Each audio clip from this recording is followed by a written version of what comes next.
Hello दोस्तों, सी tech technical गुरु YouTube channel में आपका स्वागत है। जिन भी लोगों ने अभी तक मेरा चैनल सब्सक्राइब नहीं किया है, प्लीज़ सब्सक्राइब करें। मैं आज फिर से आप लोगों के लिए एक नई वीडियो लेकर आया हूं। आज मैं आपको वर्डपैड में काम कराऊंगा। सबसे पहले हम स्टार्ट बटन पर क्लिक करेंगे। अब मैं यहाँ पे सर्च करता हूँ नोटपैड या वर्डपैड। वर्डपैड मेरा नहीं दिखाई दे रहा, तो मैं सबसे इसके बाद में रन पे क्लिक करूँगा। जैसे आप रन पे क्लिक करोगे तो आपके पास एक विंडो आ जाएगी। इसमें आप नोटपैड या वर्डपैड को सर्च कर सकते हो या आप इस पर टाइप कर सकते हो। आप यहाँ पे वर्डपैड को लिखिए और इसके बाद में ओके पे क्लिक कर दीजिए। अब आपकी विंडो वर्डपैड की ओपन हो जाएगी। अब इसमें आप सबसे ऊपर आपका टाइटल बार होता है। इसके बाद में नेक्स्ट इसके मिनिमाइज बटन, इसके बाद में रिस्टोर बटन और ये हमारा मैक्सिमाइज बटन। इसके बाद में आपका लास्ट में होता है क्लोज बटन। इन तीनों को हम बोलते हैं कंट्रोल टूल बॉक्स। इसके बाद में हमारा ये वर्किंग एरिया है जिस पे हम काम कर सकते हैं। इसके बाद ये रूलर्स, ये स्टैंडर्ड टूल बॉक्स, ये स्टैंडर्ड टूल बॉक्स होता है हमारा। इसमें हम कोई भी अक्षरों को स्टाइल को चेंज कर सकते हैं। इसके बाद में हमारा ये व्यू बटन्स होते हैं। इसके बाद में हम नेक्स्ट इस पर क्लिक करेंगे। अब हमारे पास विंडो पे हम क्लिक कर देते हैं। अब ये जस्ट नीचे हमारा टास्क बार होता है। अब हम सबसे पहले अपने इस वर्किंग एरिया में कोई मैटर टाइप करेंगे। सबसे पहले मैं यहाँ टाइप करता हूँ welcome to C tech computer institute. ये मेरे कंप्यूटर इंस्टीट्यूट का नाम है जो फरुखनगर के अंदर हरियाणा में है, डिस्ट्रिक्ट गुड़गांव के अंदर। अब मैंने यहाँ welcome to C tech computer institute type कर दिया, मेन झज्जर रोड फरुखनगर। जो भी आप कोई भी अपना मैटर सेव कर सकते हो, जरूर नहीं मैंने तो अपने एक इंस्टीट्यूट का नाम लिख दिया। आप कोई भी अपना मैटर टाइप कर सकते हो। इसके बाद में आप जब भी आप कोई मैटर टाइप करो तो सबसे पहले आपका कार्य होता है उसको सेव रखना, ताकि आपकी फ़ाइल डिलीट ना हो। तो मैंने ये अपना मैटर जो है टाइप कर दिया कीबोर्ड से। अब मैं फ़ाइल में जाने के बाद में फ़ाइल में जाऊँगा और इसके बाद में सेव पे क्लिक करूँगा। सेव पे क्लिक करते ही आपके पास नई विंडो ओपन हो जाएगी। अब इसमें आप कोई भी नाम डाल के सेव कर दीजिए। मैं जैसे कि पीके के नाम से डेस्कटॉप पर इस अपनी फ़ाइल को सेव करो। आप डेस्कटॉप पे कर दीजिए या फिर लोकल डिस्क CE में कहीं भी आप सेव कर सकते हो। तो मैंने इसको डेस्कटॉप पे सेव कर दिया। अब सेव के बाद में नेक्स्ट ऑप्शन होता है सेव एज। सेव एज का मतलब होता है उसी फाइल को आप किसी भी दूसरे नाम से सेव करना। तो आप अपनी फ़ाइल को मैं अब दूसरे नाम से सेव कर देता हूँ, PK1 के नाम से। ये भी मैंने डेस्कटॉप पे सेव कर दी। अब आप फाइल में फिर जाइए। न्यू का मतलब होता है नई फाइल लेने के लिए, ओपन का मतलब होता है पुरानी फाइल को ओपन करने के लिए। अब जैसे आपने पुरानी फाइल ओपन करनी है तो आप डेस्कटॉप पे जाइए और जहाँ भी आपने अपनी फ़ाइल को सेव किया है वहाँ से ओपन कर लीजिए। अब आपकी फ़ाइल ओपन हो गई है। अब इसके बाद में आप नेक्स्ट पे फिर से आप प्रिंट भी दे सकते हो। अब मैंने प्रिंट के ऑप्शन पे क्लिक किया और यहाँ पे मेरे प्रिंटर का नाम होगा और मैं यहाँ पे प्रिंट दे सकता हूँ। जो भी प्रिंटर का नाम आपका अटैचमेंट होगा कंप्यूटर से, वो आप वहाँ से प्रिंट दे सकते हो। अब इसके बाद में है प्रिंट का ऑप्शन। प्रिंट का ऑप्शन पे भी वही चीज़ें आती हैं हमारे पास, भी आप प्रिंट दे सकते हो या कितनी कॉपी निकालनी है। ये सारा ऑप्शन इसमें हमारा दिया गया है मेजरमेंट के अंदर, इस विंडो के अंदर। अब हम दोबारा से अब पेज सेटअप पे जाएंगे। नेक्स्ट ऑप्शन होता है हमारा पेज सेट। हम जब भी कोई काम करते प्रिंट देने से पहले पेज को सेट करेंगे। A4 का साइज़ ले लिया हमने, मार्जिन को घटा सकते हो, बढ़ा सकते हो। जैसे कि एक left right top and bottom में 1 इंच का इनमें मार्जिन रखा गया। अब मैं इनको घटा के 2 इंच का डाल दिया है। आप भी अपना टाइप करके कोई भी मार्जिन को सेट कर सकते हो।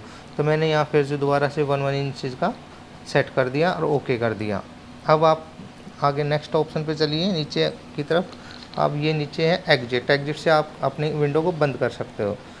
इसके बाद में आप चलते हैं कि हमारे पास जो है जो भी फाइल थी उसको हम दोबारा से वापस ले सकते हैं। मैंने अपनी फ़ाइल को दोबारा से ओपन कर लिया PK के नाम से।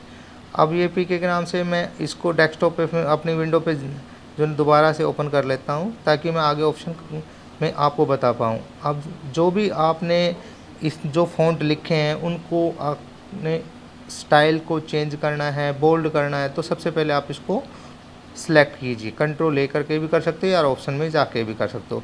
जैसे सेलेक्ट करोगे तो आप इस पर कट भी कर सकते हो, कॉपी पेस्ट का। अब जैसे आपने सेलेक्ट किया तो कॉपी हो गया, फिर उसके बाद में आपने पेस्ट कर दिया। पेस्ट करने के बाद में आप वापस इसको अंडू पे आ सकते हो। अब आप वनडू पे जाने के बाद में जो कटा हुआ है या जो कॉपी जो पहले आपने काम किया था वो वनडू से वापस आ जाएंगे आप उसी कार्य में। कंट्रोल जेड से भी ये काम कर सकते हो या ऑप्शन में जाके भी।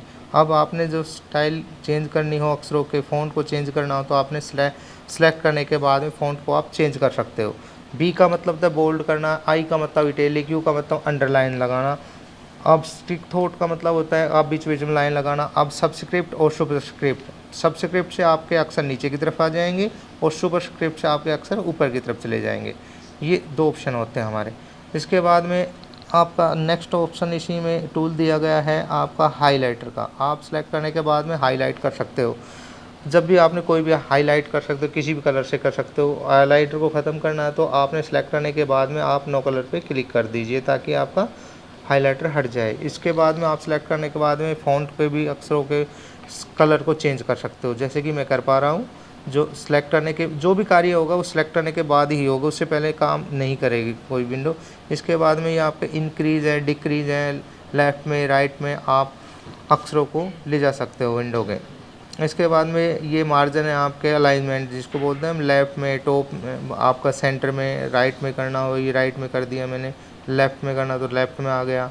ये सब ये रूलर्स है। रूलर्स भी कब काम करेगा, तब आप कोई भी अक्षरों को सेलेक्ट करके रूलर से सेट कर सकते हो। आगे पीछे करना हो रूलर से, जितने भी इंचज़ पे सेट करना हो तो आप इंचज़ पे सेट कर पाओगे।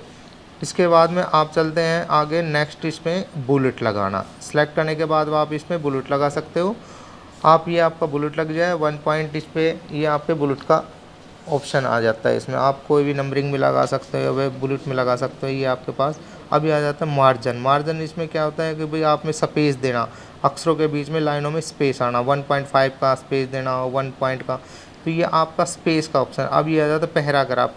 पैराग्राफ के अंदर आप कोई भी इंचज़ में पैराग्राफ को सेट कर सकते हो, जैसे कि मैं 1 इंच पे सेट करता हूँ पैराग्राफ। सेलेक्ट करने के बाद में आप पैराग्राफ में जाइए और यहाँ पे 1 इंच लिख दिया मैंने, टाइप किया, उसके बाद में ओके कर दिया। जैसे ओके बटन पे क्लिक करेंगे तो ये हमारा रूलर्स 1 इंच पे सेट हो गया। अब अगर आपने इसको 0.5 पे सेट करना है तो दोबारा से आप 0.5 डालिए यहाँ पे और ओके कर दीजिए। जैसे आपने कीबोर्ड से टाइप किया तो आपका 0.5 से रूलर सेट हो गया यहाँ पे। अब इसके बाद में हम चलते हैं, ए का मतलब होता है टेक्स्ट को बढ़ाना, ए से छोटे करना, मतलब साइज़ बढ़ाने के लिए होता है ये हमारे। अब इसके बाद में न्यू का मतलब नया पेज लेना। मैं नया पेज ले लेता हूँ। इसमें हम अब पिक्चर लेंगे। अब कोई भी पिक्चर के ऑप्शन पे जाके मैंने पिक्चर लिया और मैं कोई भी पिक्चर पे क्लिक कर दिया। अब पिक्चर पे अब मैं इसको सिलेक्ट करूँगा। सेलेक्ट करने के बाद में हम पॉइंट से पिक्चर को छोटा कर सकते हैं। अब मैं इस पर दोबारा से क्लिक करूँगा, अपनी पिक्चर को सिलेक्ट करूँगा और जैसे कि मेरे हाईलाइट हो जाएंगे दोनों ऑप्शन। इसके बाद में निचला ऑप्शन जो होता है चेंज पिक्चर का, मैं इसके स्थान पे दूसरा पिक्चर को चेंज कर देता हूँ। इसके दोबारा फिर हम इसको पिक्चर पे जाके क्लिक करेंगे, सिलेक्ट करेंगे। इसके बाद में जैसे ही सिलेक्ट करेंगे तो तीसरा भी बटन हमारा हाईलाइट हो जाएगा। इसका काम होता है कि भाई आपको इसके मार्जिन को सेट करना, जैसे हॉरिजॉन्टल में, वर्टिकल में पिक्सल को सेट करने के लिए होता है। भी आप पिक्सल सेट कर सकते हो किसी भी पिक्चर का जो भी आपने चाहिए। तो ये तीनों बटन हमारे जो ये हाईलाइट होते हैं तब हमारी पिक्चर सेलेक्ट होती है, तब, इससे पहले नहीं होते। इसके बाद में हमने मार्जिन को सेट कर लिया हॉरिजॉन्टल में और ओके कर दिया। अब इसको मैं राइट क्लिक करने के बाद में काट देता हूँ अपने पिक्चर को। इस स्क्रीन से मेरे से मैं इसको काट, राइट क्लिक किया और कट के ऑप्शन से काट दिया। अब चलता हूँ मैं यहाँ पे क्लिक किया तो सीधा हम अब पेंट का ऑप्शन हमारा ओपन हो जाएगी विंडो, ये पेंट की ओपन हो जाएगी। अब मैं इसको क्लोज़ कर देता हूँ। इसके बाद में हम चलते हैं नेक्स्ट पे, इसको राइट क्लिक करके मैं काट दिया। अब इसके बाद में चलते हैं हम डेट और टाइम पे। जैसे मैंने डेट और टाइम पे क्लिक किया और मैं डेट और टाइम मेरे पेपर पे शो हो गई मेरी डेस्कटॉप पे। इसके बाद में मैं गया इंसर्ट ऑब्जेक्ट में। मैं यहाँ पर एक्सेल को ओपन कर रहा हूँ। एक्सेल की बटन फाइल पे जाके ओके किया और मेरा एक्सेल का विंडो ओपन हो जाएगी यहाँ पे। जैसे एक्सेल की विंडो ओपन हो गई, अब आप देख पा रहे हो। अब मैं इसको यहाँ पे क्लोज से बंद कर देते। तो राइट क्लिक करके इसको मैं काट देता हूँ। अब इसके बाद में इसको भी आप राइट क्लिक के करके काट। अब मैं डेट और टाइम को सेट करता हूँ, क्योंकि वो हमारी गलती। एडजस्ट में डेट और टाइम पे गए आप और चेंज डेट और टाइम पे आपने क्लिक किया। जैसे डेट ऑफ टाइम पे आप क्लिक करोगे चेंज डेट ऑफ टाइम पे, तो आपके पास नई विंडो ओपन हो जाएगी। इसमें आपके डायलॉग वो आपके सामने दिखाई देगी। अब यहाँ पे कोई भी ऑप्शन पे जाके यहाँ आप टाइम और डेट को चेंज कर सकते हो। यहाँ पे बटन दिए गए ऊपर और नीचे करने के लिए कि भाई आप अप और डाउन कर सकते हो। जैसे कि अब यहाँ से आप ईयर को भी चेंज कर सकते हो। आप ईयर के भी लेफ़्ट से राइट से आप चेंज कर सकते हो। जैसे कि मैं आज की डेट का चेंज कर पा रहा हूँ, तो आप कोई भी डेट जो आपने चाहिए वो आप करंट डेट आप इस पर सेट कर सकते हो। ओके बटन पे जाके क्लिक कर दी। आप डेट और टाइम पे दोबारा क्लिक करके चेक भी कर सकते हो, जैसे कि मैं कर पा रहा हूँ। इसके बाद में हम आगे चलते हैं नेक्स्ट बटन पे। हमारा नेक्स्ट काम जो होता है वो है फाइंड का। लेकिन फाइंड को में अक्षरों को ढूंढने से पहले सबसे पहले आपने अपने स्क्रीन पे कोई भी मैटर को टाइप करना होगा कीबोर्ड की सहायता से, ताकि आप फाइंड कर पाओ, किसी भी अक्षर को ढूंढ पाओ। जब तक आप इसके अंदर कोई भी मैटर अपने स्क्रीन पे या अपने डेस्कटॉप एरिया वर्किंग एरिया पे टाइप नहीं करोगे, तो आप सेलेक्ट करके किसी भी फाइंड अक्षर को नहीं ढूंढ पाओगे। जैसे कि मैंने कीबोर्ड से कोई भी मैटर अपना टाइप कर दिया। अब टाइप करने के बाद में मेरा नेक्स्ट ऑप्शन जो बटन होता है वो फाइंड का होता है। मैं फाइंड पे क्लिक करूँगा, इसके बाद में फाइंड की विंडो ओपन हो गई। अब मैं यहाँ कोई भी अक्षर टाइप करके और फाइंड नेक्स्ट करता हूँ। फाइंड नेक्स्ट जैसे करूँगा तो आपके चेक बटन इनको हटा देना है आपने, और नेक्स्ट नेक्स्ट पे आपने क्लिक कर देना है।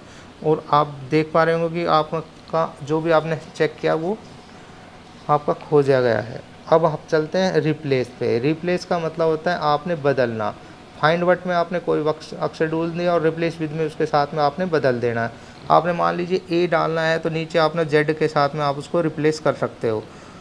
अब दोबारा से आप वापस आपको वही अक्षर चाहिए तो रिप्लेस विद में ऊपर वाला फाइंड वर्ड का बटन डाल दीजिए और नीचे रिप्लेस विद में दूसरा। अब इसके बाद में हम इसको सिलेक्ट करके काट देते हैं। सिलेक्ट बटन का काम था ये सिलेक्ट आल का। ये ऑप्शन से भी कर सकते थे और आप सिलेक्ट आल से भी कर सकते थे ऑप्शन पे जाके। इसकी कंट्रोल एक शॉर्टकट फॉर्म है। अब ये आ गया हमारा व्यू बटन। व्यू बटन में हमारे जूम आउट और जूम इन का, जूम आउट से छोटा करने के लिए, जूम इन से बड़ा करने के लिए। अब ये 100% पे आप क्लिक करोगे तो एक्चुअल में साइज़ में आ जाएंगे आपके। रूलर्स हाइड हो जाएगा, स्टेटस बार हाइड हो जाएगी। दोबारा से शो करने के लिए इन पे क्लिक कर दीजिए। इसके बाद में आपका रैप वर्ड रैप का ऑप्शन आ जाता है। No wrap, word wrap to window और wrap to ruler. No wrap से आपका पूरी स्क्रीन क्लियर हो जाएगी, जिसमें आपका जो भी टाइप करोगे वो पूरी विंडो तक पीछे तक टाइप होता चला जाएगा। ये होता है रैप टू विंडो का कार्य। तो रैप टू विंडो से विंडो तक जहाँ तक स्क्रीन होती है कंप्यूटर की वहाँ तक पीछे तक आपका टाइपिंग होता चला जाएगा। लेकिन नीचे रैप टू रूलर से आपका जहाँ तक रूलर्स है वहीं तक ही टाइप कर पाओगे, उससे पीछे नहीं जा सकते आप। ये रैप टू रूलर्स का कार्य होता है। नीचे मेजरमेंट है आपका। मेजरमेंट में आप इंचेज में रख सकते हो, सेंटीमीटर में रख सकते हो रूलर्स को। रूलर्स के सेंटीमीटर्स को इंचेज में, पिक्सल में आप सेट कर सकते हो। ये इसका आपका मेजरमेंट का ऑप्शन होता है। अब आप किसके बाद में आपका आज की जो वर्ड पैड की क्लास है तकरीबन पूरी हो चुकी है। मैंने सारा आपको अच्छे से समझा भी दिया, शायद आपको समझ में भी आ गया होगा। और फिर भी आपको नहीं समझ में आया तो कृपया कमेंट कीजिए। अब आपको ऐसी वीडियो देखने के लिए कृपया मेरे चैनल को सब्सक्राइब करें और लाइक भी करें और लोगों को शेयर भी करें। आज की वीडियो के लिए थैंक यू।